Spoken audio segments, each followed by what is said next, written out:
Hi, and welcome to this special live online workshop. I'm Jerry Jenkins, and today we're looking at the key elements of self-editing that can make a huge difference to the quality of your writing.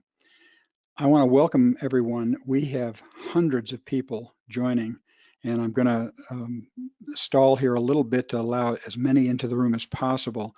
This is really a huge group, so we're glad you're all here. People are coming into the room from all over the world. I'm in Colorado.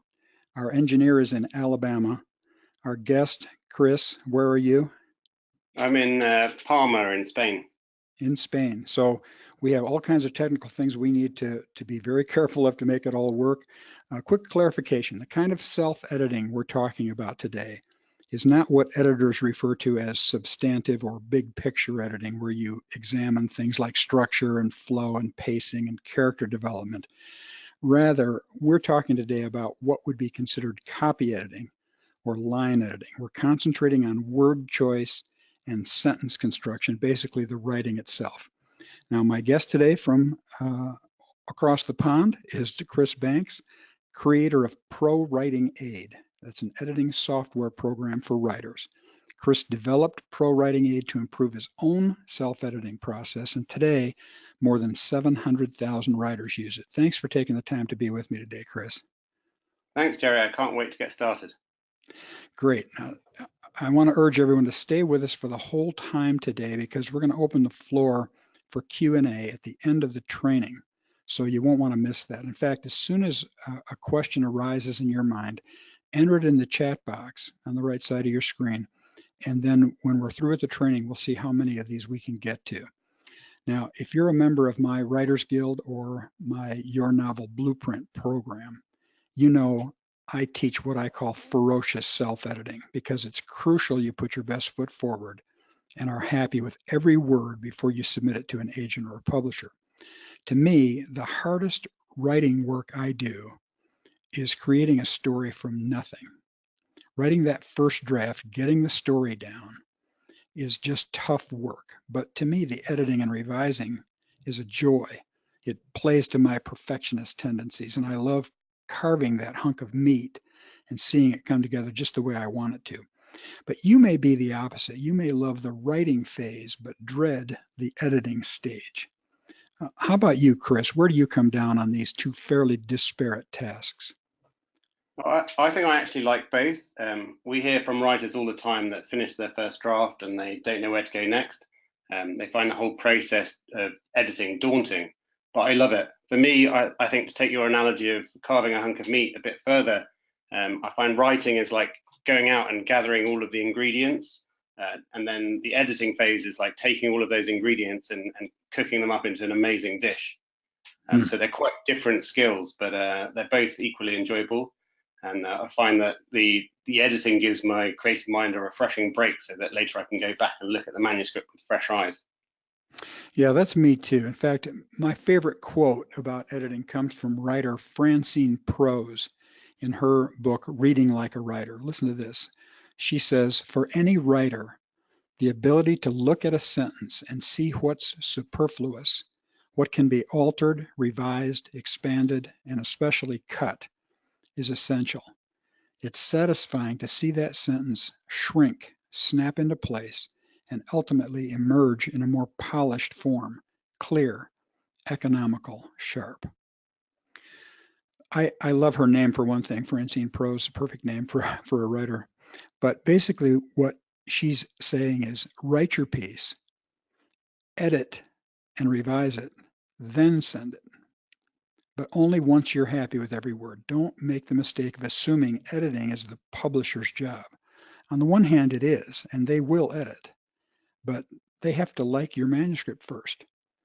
An agent or an acquisitions editor can tell within a couple of pages of a poorly edited manuscript whether it's worth continuing. That may not sound fair, but it's true, and it's not their job to tell you why they're passing on your writing. Their job is to find publishable stuff, and if it's not yours, they move on. Our job is to polish and tweak and tighten our writing to give them every chance to love it. Now, if you've sat under my teaching before, you may have already been using my self-editing checklist for a while. Many are surprised to find that the tips I give there are not about grammar. Now, that's not because grammar isn't important, it is. But my checklist focuses on style and clarity. Exactly. I mean, in your training, you help your students understand the weaknesses of things like passive voice, the importance of showing versus telling, and detecting subtle redundancies, and much more. Now, ProWritingAid won't fix those problems for you, but what it will do is it will find them in your manuscript, it'll explain why they're problematic, and then you can decide on the appropriate fixes. I read a lot of writing from inexperienced writers, and my goal is to help them polish their prose to where they can confidently compete in the marketplace. With ProWritingAid, you offer a tool that goes far beyond spelling and grammar to highlight these style issues like consistency, repetitiveness, and other problems writers will want to fix at the revision stage. Yeah, that's right. So today, let's look at some of those style issues, delve into why they're problematic, and then I'll ask you, Chris, to explain how ProWritingAid helps writers fix them. Sounds great. All right, now just to make sure we're on the right track here, if you'd find it useful for Chris to give us a quick demo, just type yes into the chat box at the bottom right of your screen. Go ahead and do that right now. Oh, good. I see many yeses rolling in here already, Chris. So could you go ahead and do that for us? Sure. Let me just share my screen.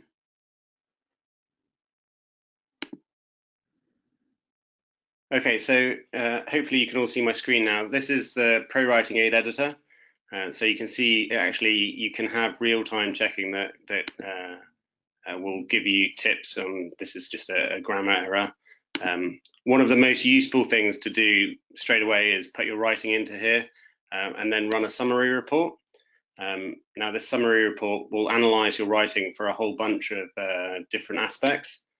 So it will give you an overall score, and that's broken down by grammar, spelling, and style. And it will give you some key actions that you can do to improve that writing.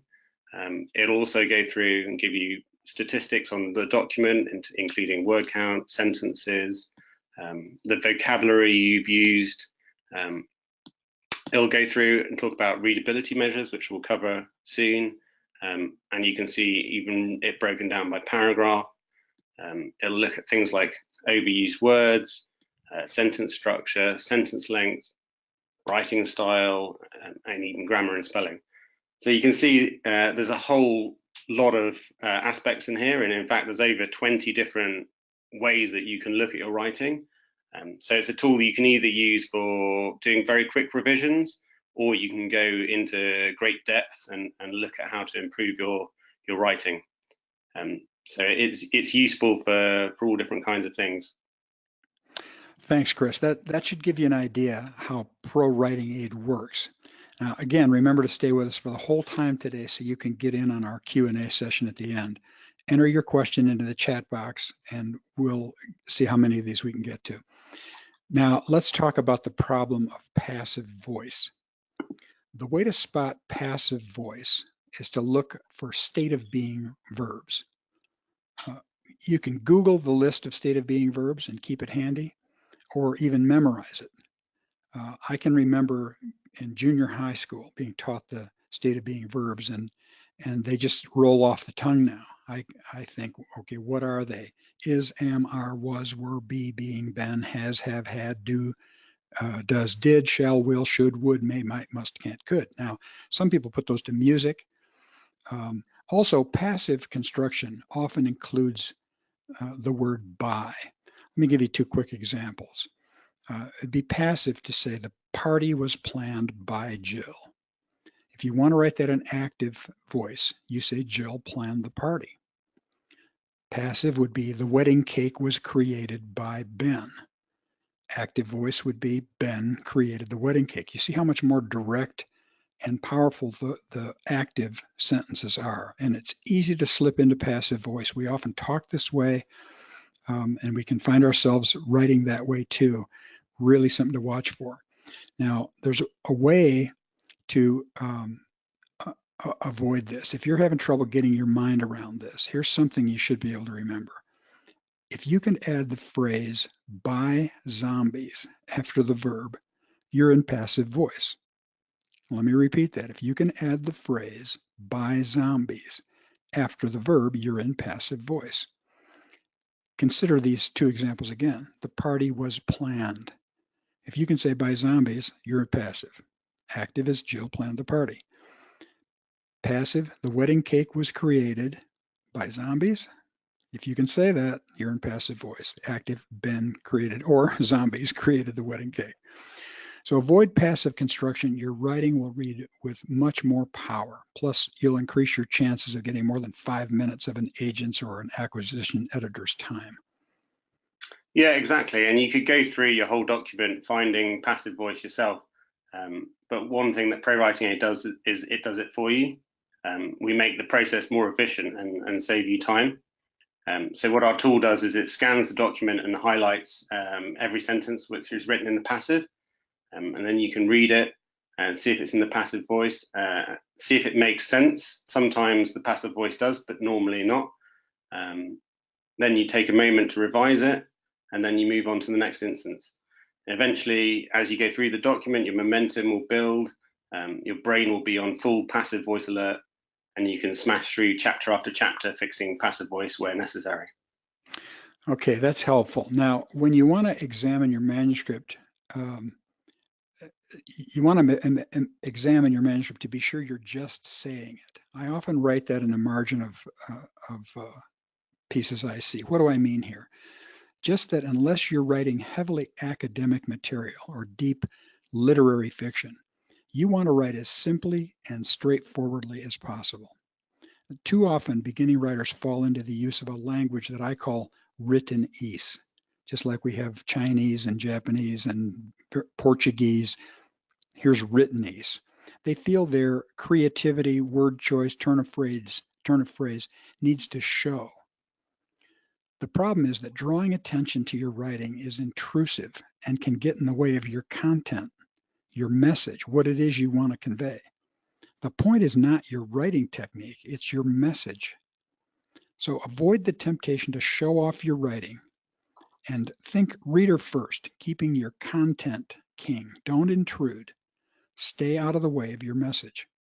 Chris, show us how ProWritingAid can help with this. Sure. So our tool can do a couple of things. So the first thing that ProWritingAid gives you is readability scores. So we use the Flesch Reading Ease, which is one of the most well-known readability indices.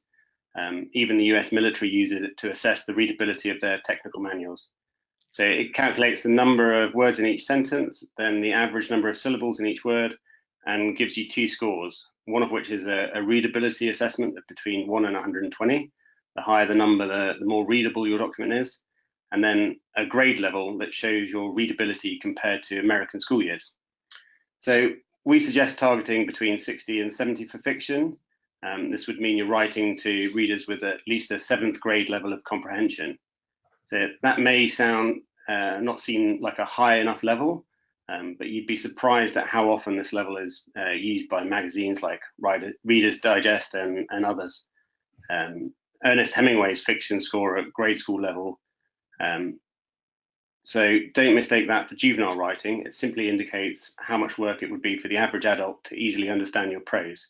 Anything above 7th or 8th grade might mean your readers has to work too hard to understand it. That's right. My goal is to allow my readers to easily navigate my writing so they can enjoy it and get the point without undue effort. I want them to easily lose themselves in the story. Right, so the editing tool gives you an overall score for your manuscript, but then what you can also do is you go through and see the score for each paragraph, so it'll help you find paragraphs that are particularly hard to read. The other report that's great for this and helping with it is the writing style.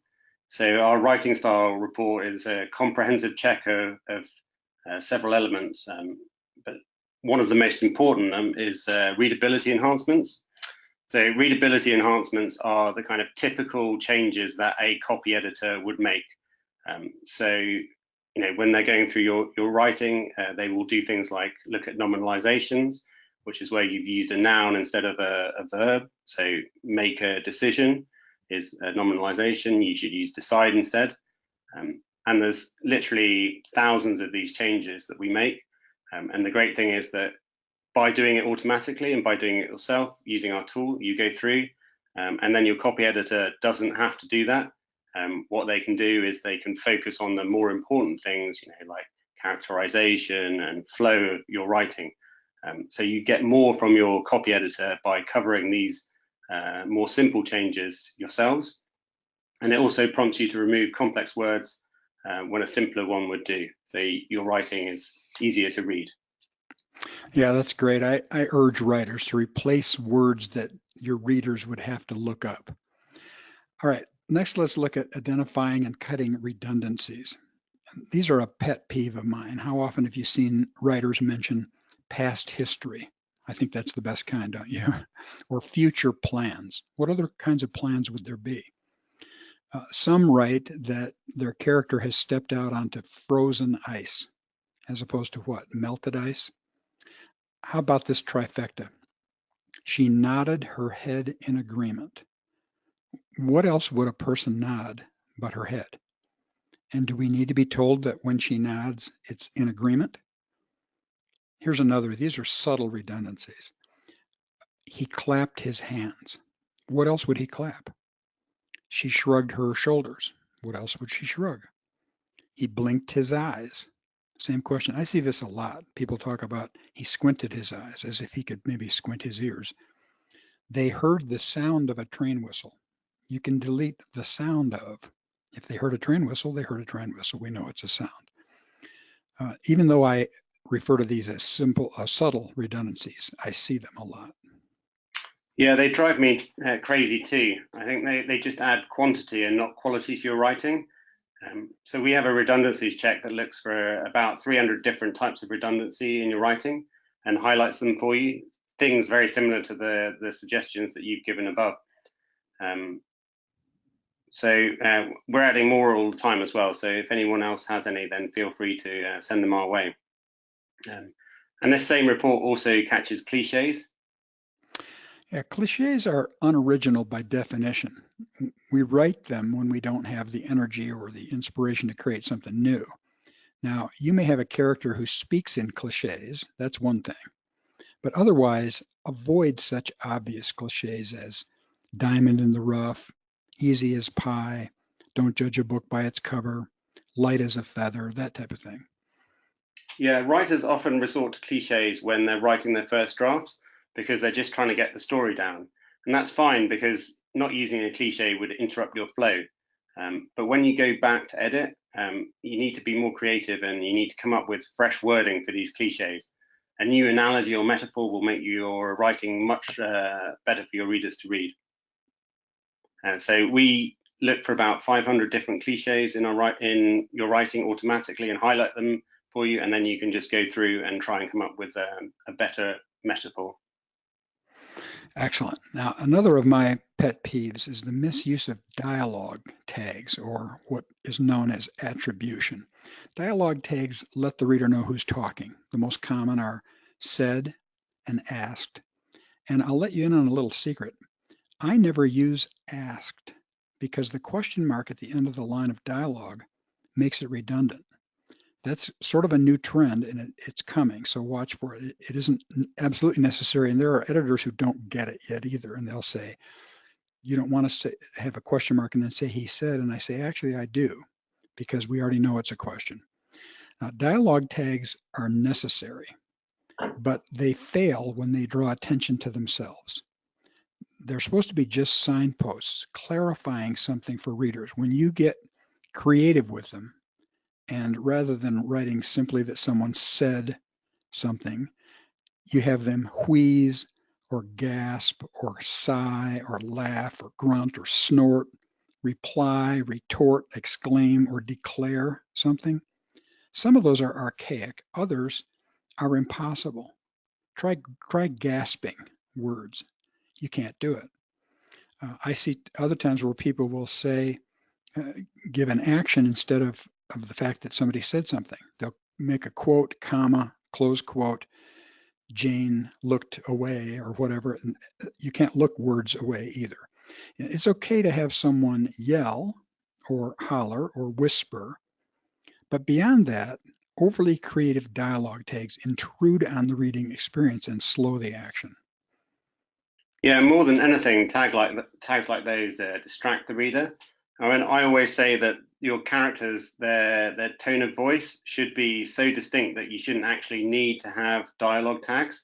So you might have them, for the first two lines of dialogue, but beyond that, it should be obvious to the reader who is speaking and which of your characters.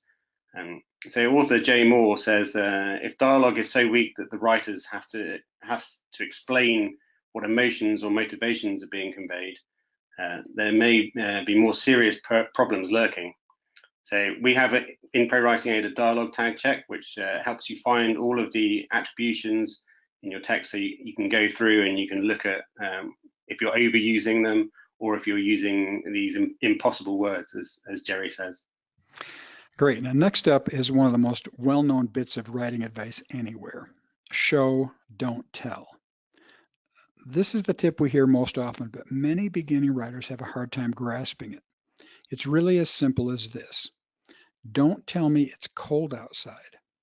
Show your character turning up his collar, tightening his scarf, shoving his hands deep into his pockets, and turning his face away from a biting wind. Don't tell me he was angry. Show him kicking something or throwing something or shouting at someone. Don't tell me she was nervous. Show me. Yeah, and ProWriting, again, we try and help you find instances of telling. And what we do is we look for words like knew, felt, and saw, but also for emotions. So if you've said he was happy, we'll flag that as a potential telling rather than showing. So think about the sentence, Bill knew Jason was lying. In this example, you don't want to tell the reader that. You want to show them it by describing how Jason knew that he was lying. What was Jason doing that gave him away to Bill? Show Jason stammering and avoiding eye contact. Show Bill watching him carefully. ProWritingAid's overused report highlights where you might be telling rather than showing, and so you can find better ways to phrase the scene. Okay, let's talk about the misuse and the overuse of adverbs. Adverbs are merely crutches for weak verbs. And beware especially of hedging adverbs like smiled slightly, almost laughed, frowned a bit. People either do these things or they don't. Good writing is a thing of strong nouns and verbs, not adverbs and adjectives. So use them sparingly. Agreed. Again, like many of the rules we've discussed, there are times when adverbs are exactly right, but more often than not, they're just a sign of weak writing. Use ProWritingAid to find them, and if appropriate, you can replace them with a stronger verb. Okay, we're running a little low on time. I'd like to get through our training so we have a full half hour for Q&A. So let's take a look at one more writing issue before we open the floor for questions. Besides cliches, redundancies, and subtle redundancies, many other words are needless and should be cut. Cutting almost always adds power. And one of the most direct bits of advice from the classic The Elements of Style is this: omit needless words. Now, there's a rule that follows its own advice. The writers could have spent pages on this, but they simply say, omit needless words. So what are needless words? The word that can almost always be cut without changing the meaning of the sentence. Now, there are times when I'm doing my revision, I'll add the word that back in because it makes the sentence clearer, but usually you don't need it. The word very almost always weakens whatever it intends to modify. Take it out and you'll see that the word has even more power. More examples of needless words. Here's a line that originally read, located in the back part of the book. We don't need the word located. We don't need the word part. So instead of located in the back part of the book, it's in the back of the book. Here's another line. So sometimes when the sermon seemed long, you just drop the word sometimes. So when the sermon seemed long, here's what this kid did to keep himself busy. So watch for needless words. Yeah, exactly. So our overused words report will highlight many of the words like that and very, so you can delete them or replace them. Another one of my favorite features of ProWritingAid is the sticky sentences report. So what this does is it looks for sentences where you have a high level of glue words. Glue words are the 200 or so most common words that don't carry much meaning in themselves, but help you construct your sentences. Words like is, on, the, and others. So sentences that contain a high proportion of glue words are often difficult to follow. So for example, the sentence, Dave walked over into the backyard of the school in order to see if there was a new bicycle that he could use in his class, would be highlighted by ProWritingAid because 60% of the words are glue words. So you can rewrite this as Dave checked the schoolyard for a new bicycle to use in class. It's more concise and the glue index is only 36%. You've said exactly the same thing with fewer than half of the words. And cutting adds power, as I've said. All right, we'll be open for questions in a moment, but Chris, tell us about some of the things we haven't had time to cover in detail. Sure, I'll cover just two more reports that are particularly useful for fiction writers. So the first is the repeats report. And what this does is it goes through your manuscript and picks out those words and phrases you've used more than once. So these are the phrases that can create an echo in your reader's mind. And they're incredibly hard for you as the writer to find.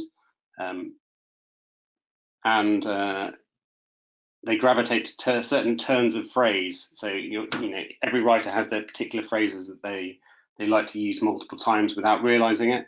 But what your readers will do is they'll notice it and it will detract from your writing. So we now highlight those, and in fact we also offer suggested changes. So another useful feature of ProWritingAid is the sentence length report.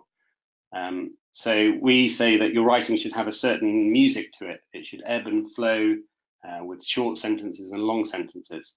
If you have too many short sentences, then your writing tends to feel choppy. Too many long ones and it feels verbose. What this report does is it gives you a bar chart that shows you the sentence length, so you can see where you're using particular clusters of the same length sentences, and you can try and add variety into those areas. We also have a cool feature that's called the Word Explorer, which is one of my favorite features, which allows you to explore words and things like reverse dictionaries, rhymes, and lots of things like that. It's great fun, and I use it a lot for kind of coming up with new ideas, but I'll leave you to experiment with it yourself. Okay, thanks, Chris. Let's take some questions now, and we'll go right up to the top of the hour. As we begin our Q&A, my team is going to put a link into the chat box with a special offer from Chris, so watch for that. Okay, let's take a peek at our first question here. All right, I'm kind of new at this myself, grabbing these questions, but I'm going to find them. Let's go with, now I can't find the one I wanted to start with.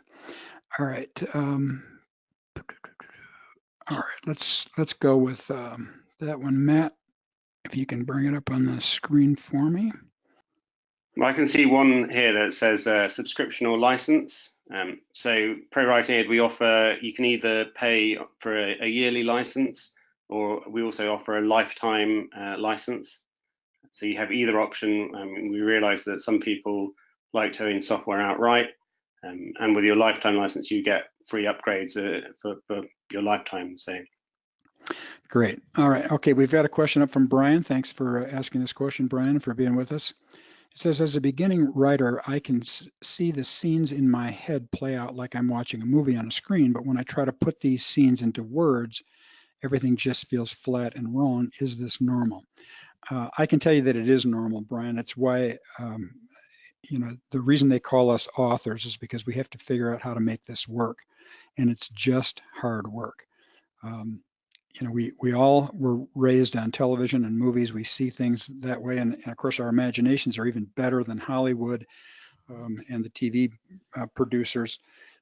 What you want to do is you want to trigger the theater of your reader's mind. And usually what we're doing when we're trying to make it look like the movie we see in our head is we use too many words, and that slows everything down. You just want to suggest. This could be a whole training session in itself, but you know, if you, I see a lot of writers also describe characters, and they describe everything about them: the color of their eyes, the shape of their nose, the protruding cheekbones, the fullness of their lips, that type of thing. Just give them enough that they can imagine the person themselves. Even if you've got thousands of readers and they all see your character a little differently, that's okay. They should look like what they want to see in their own head. Now, are there things in ProWritingAid that would help in this area, Chris, or are we getting a little too esoteric here? I think it will definitely help you see why your writing is a little flat. So obviously it's highlighting things that are boring to the reader, or not really kind of gelling with them. I think the thing that you're saying about describing every aspect of the character, we actually have a report that's called the pacing report, and what that looks for is areas where you've given like too much backstory. So everything is in the kind of past tense, and it will slow the reader down. So you're giving the whole backstory of the character, but as you say, you should introduce all of these bits as you go along. So you need the right balance of action and information. Great. All right, we've got another one, I think, ready to pop up on the screen. Will ProWriting work with Word? Lydia asked that question, Chris. Yep. So we have for Word on Microsoft Windows, we actually have a full plugin. So you install it and it appears on the Word toolbar, and then you can run all the reports in your Word document. It'll highlight things. For Word for Mac, it's a little bit trickier because it doesn't support these kind of advanced add-ins. But we have a desktop application, and that will open your Word documents. And then you can make all your edits in there, and you can save it back as a Word document, and it will maintain all of your styling. That's great. All right. Let's see what comes next here. Is ProWritingAid compatible with Scrivener? Cheryl asks. Do documents have to be imported and exported between the programs? No, well, so this is one of the kind of key things that we've been asked for a lot. And although Scrivener itself doesn't support add-ins, again, with our desktop app, what we do is we open up the Scrivener project, and then you'll see the whole structure of your document, just as you would in Scrivener. And then you just click on them and you'll open the actual document. And then you can edit straight in our desktop app, and it will save back to your Scrivener files. So it doesn't open in Scrivener, but you don't have to do any exporting or importing or copying and pasting between the programs. They should just work together. Super. All right. We're getting a lot of questions that are similar, and so we're going to ask a few of those and try not to duplicate. Elizabeth asks, is it available only in English because I write in my native language, German? Well, yeah, that's a good question. So at the moment, it's just for English, but we are trialing a Spanish version. Obviously, it's quite a lot of work to add new languages to this, because you have to kind of develop a whole dictionary of all of the aspects of each language, and you have to develop all of the kind of copy editing rules. So we're trialing it with Spanish, and then we're going to take a view and see where we go from there. But I imagine that German would be high on the list of future languages. Great. All right. Let's see who's up next here.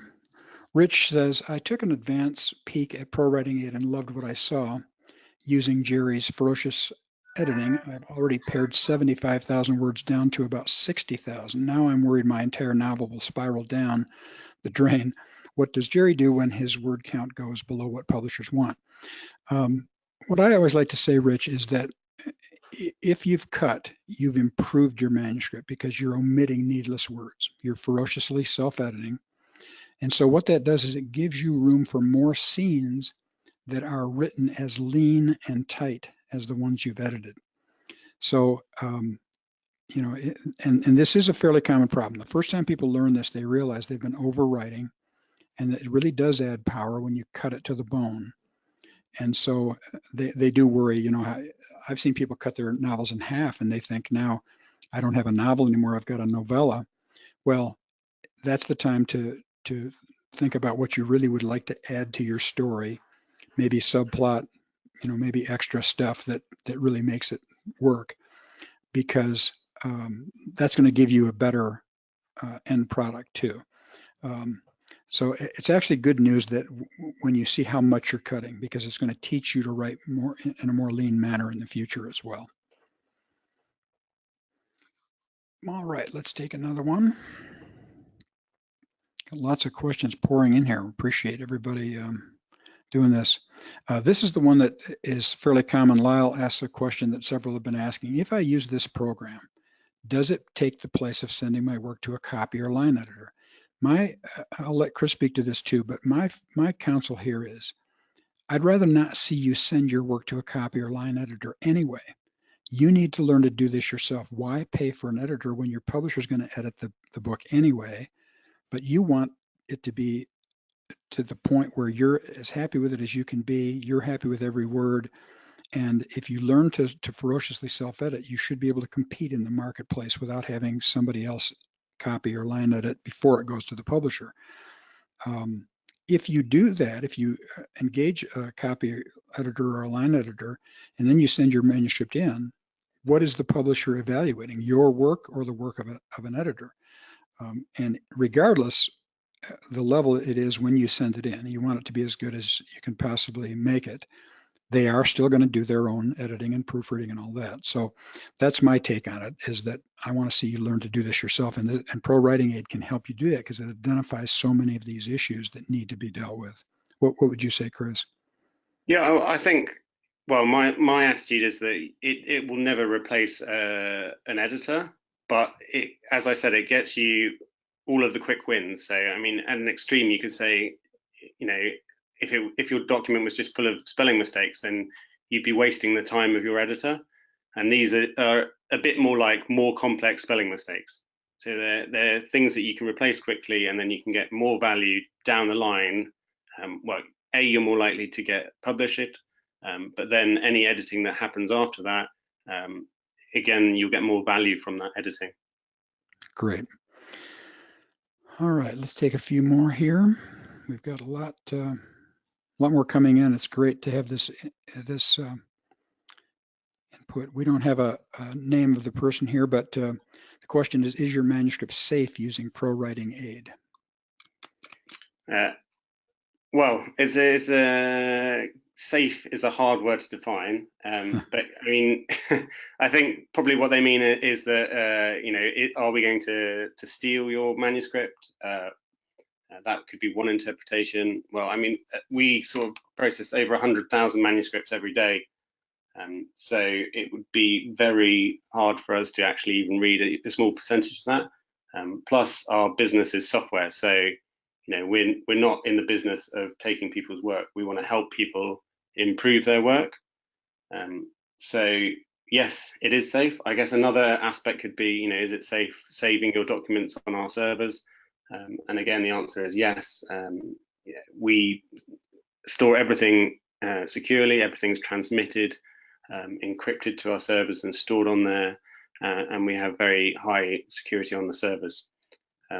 And if you don't actually choose to save your work on our servers, then it's never stored, or unlike some other services, we don't actually use it for kind of internal testing and things like that. So yes, either way, either definition of safe, yes.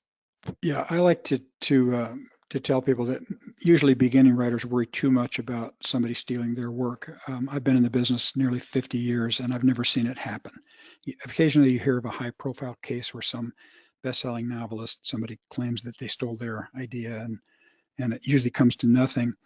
And there are ways to protect yourself. If you put something out on the internet, you're worried that it's accessible to a lot of people, and it may be. But if you're really worried, you can take print your manuscript out, send it to yourself in the mail, and then don't open it when it comes. You'll have a package there unopened that has a postmarked date on it. And anybody who claims that you stole their material is going to have to come up with a source, that source from an earlier date. And of course, they won't be able to do that. All right, let's move on. Lisa asks, does it tell you the grade level of your manuscript without the need for a complete spell check? Yeah, it does. I mean, so it uses obviously quite a simple heuristic, which is to take all the words and then count the syllables.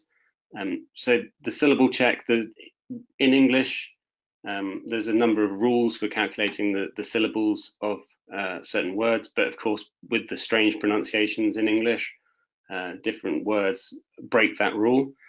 So you'll get a more accurate assessment if you send in a document which has been spell checked, but it won't make a huge difference. Great, thanks for that question, Lisa. We've got about 17 minutes to go to get to the top of the hour, so we can take several more questions here. And Anne asks, when editing to cut, I find my character losing their personality by cutting the way the character actually talks. How do I avoid this but still edit appropriately?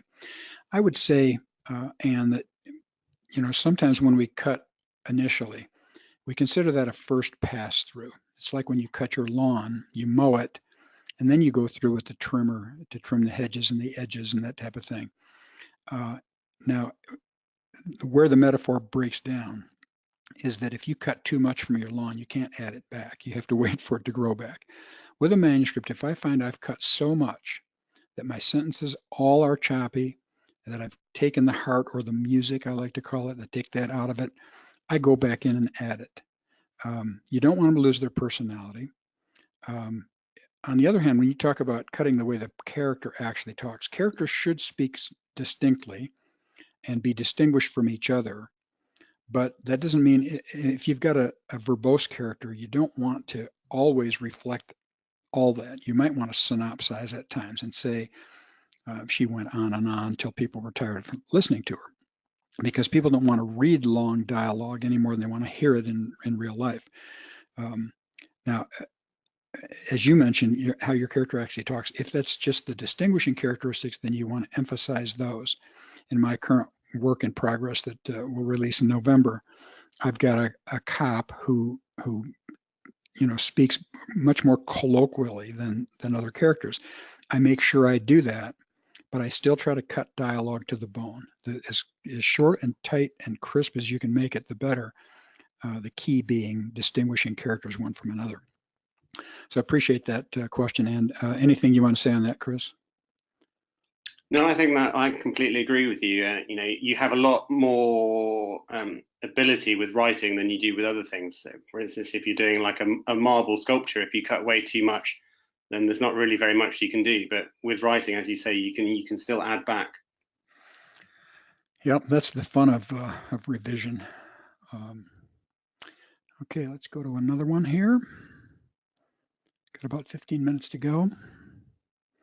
Christine says, when we put our work in the aid, the ProWritingAid, how protected is our work? Will external sources be able to view our wording? We did just speak to that, but are other people able to see this, Chris, or is it just your program? No, I mean, when you put your work in, then it's on your computer. It's sent to our servers to analyze it, but it's never stored on there unless you explicitly store it. And then the results are sent back to you. So yeah, nobody can externally see it. And as I said, it's all sent securely using what's called HTTPS, which is an encryption mechanism. Great. I hope that's helpful to you, Christine. I think you can use the tool with confidence that your work won't be exposed widely enough to have somebody steal it. Someone else asks, my scores on Flesh Reading Ease using ProWritingAid is at 95. Is this too simple?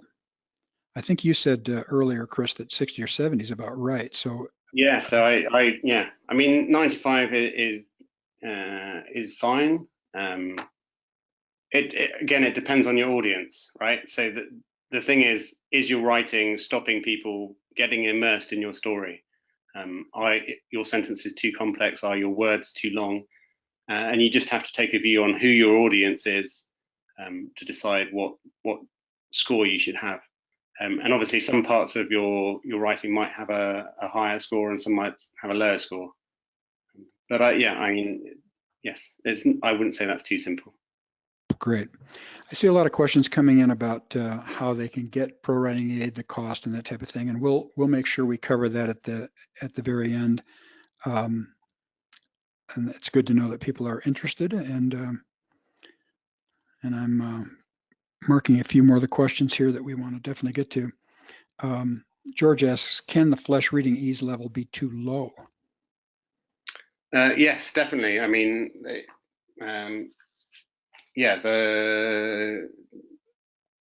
well, if you're saying the reading ease or the grade level, so I would say yes. I mean, that's one of the things is that when you add more dense words or longer words, then the reading ease will change. So the grade level will go up. And that's why, for instance, the US military uses flesh reading ease to try and prevent them using too many long words. And there's now a big movement amongst lots of governments to try and reduce the grade level of their documentation, to try and engage people more in terms of the documents that the government are putting out.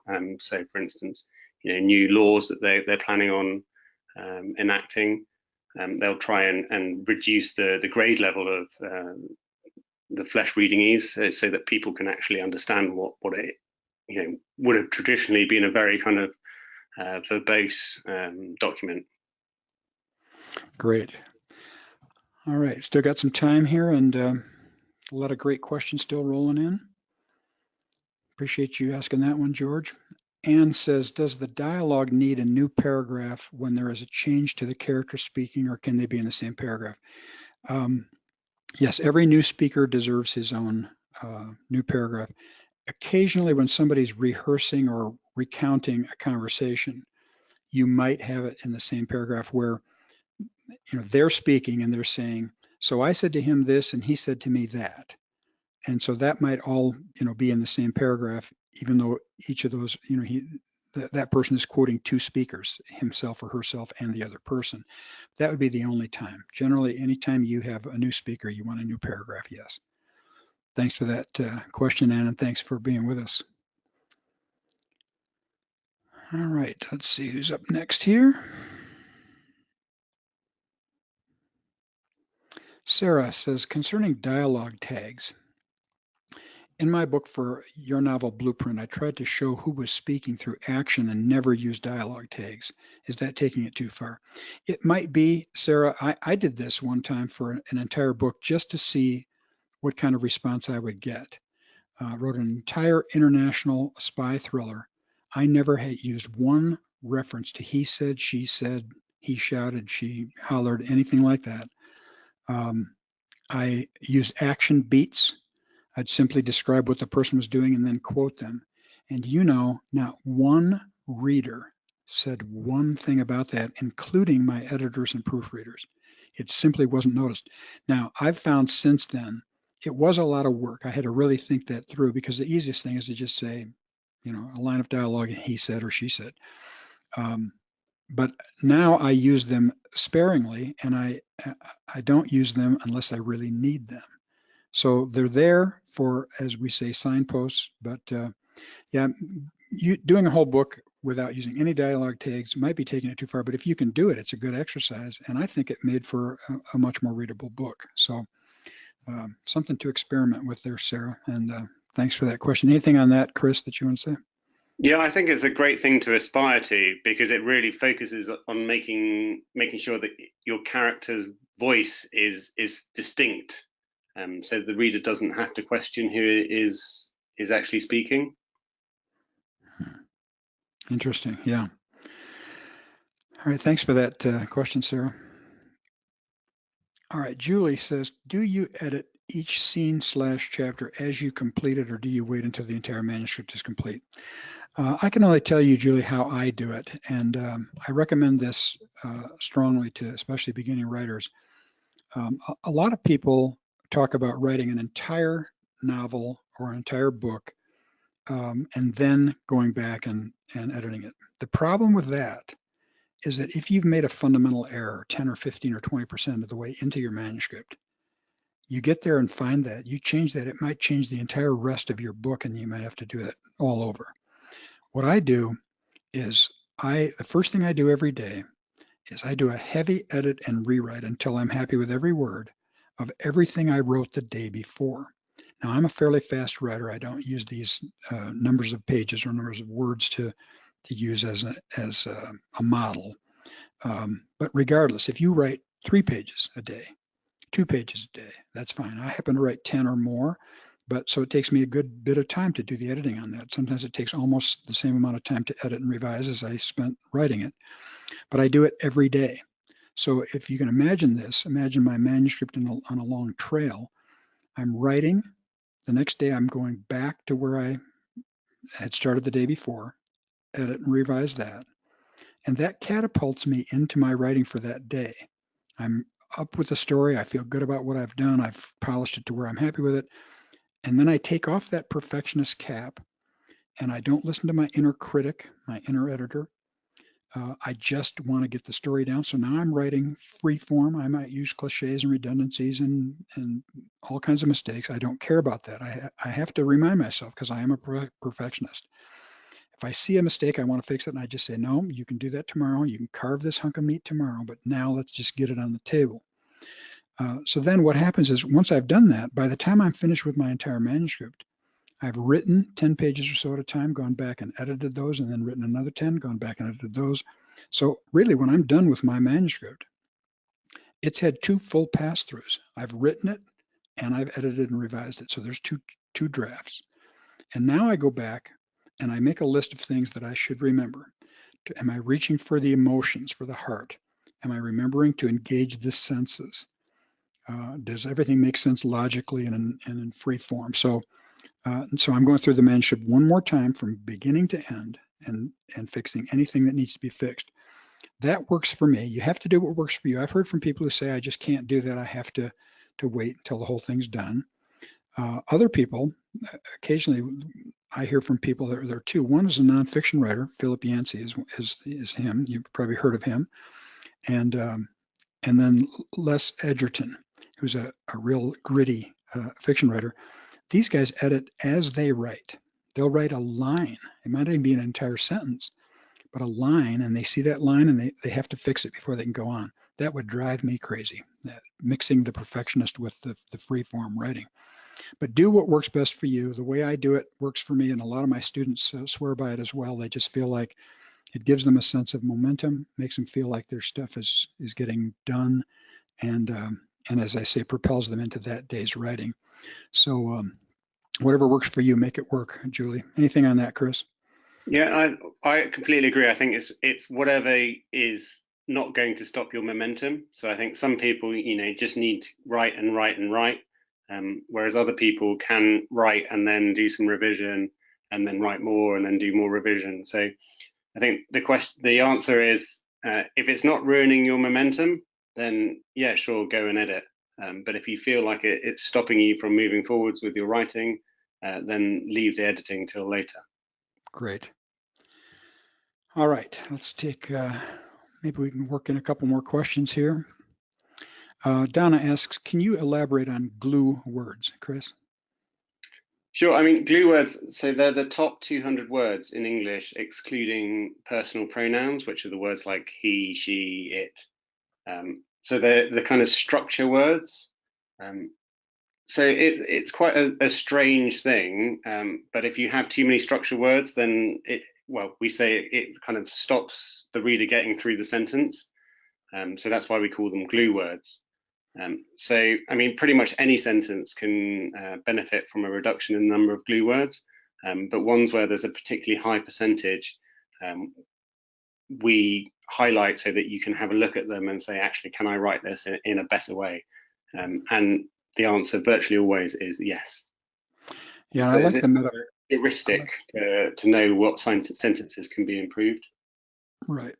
I like the metaphor of the glue and the sticky because it just slows readers down. They hit that word and They're so common and overused that you need to work on those. Good question, Donna. Thanks for asking that. Yeah, thanks, Donna. Let's see if we can squeeze in another one or two here. Linda says, "Does all this apply to nonfiction? I'm writing career advice. Does it work as well for nonfiction as fiction, Chris?" Things like the sticky sentences definitely works well. I think within ProWritingAid, there's over 20 reports, and some of them will be pertinent to fiction writers only, and some will work for all different types of writers. So, for instance, the style report, most of the suggestions in there will be applicable to any kind of writing, whether you're writing, technical manuals or non-fiction or career advice. You'll definitely find things in there that help you. And we have a very wide variety of users. I mean, we started off mainly with authors as our users, and now we have lots of businesses as well, students, a very broad range of people are finding the tool useful for improving their writing. Great. All right, let's take one more question, and then as I mentioned, a lot of people are asking how they can get this and that type of thing, and I know you have a special offer, so we'll let you speak to that. Ezra has our last question for today. Thanks to all the rest of you who asked questions. Sorry we couldn't get to all of them. We've had, as I mentioned, several hundred people from all over the world. Ezra asks, "Is there such a thing as too much editing?" What would you say to that, Chris? I think there's such a thing as too much of anything. At some point, you just need to let your manuscript go. I think it's easy sometimes to find yourself just going back and forth, kind of yo-yoing between too tight and then adding a bit more back in.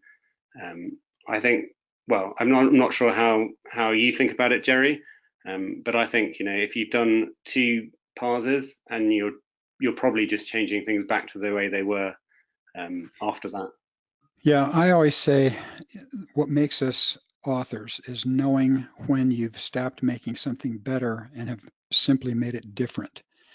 It can be very frustrating, especially when you're new, because with the technology today, it's so easy to change things. Every time you look at it, you can change something. Are you making it better, or are you only making it different? Once you get a handle on that, you're an author, and you say, all right, this is, I could keep changing this, but it's not going to make it better. This is the best I can do, and I'm happy with it. So that's where we want to go with that. And Yeah, we're out of time. that's a great way of looking at it, Jerry.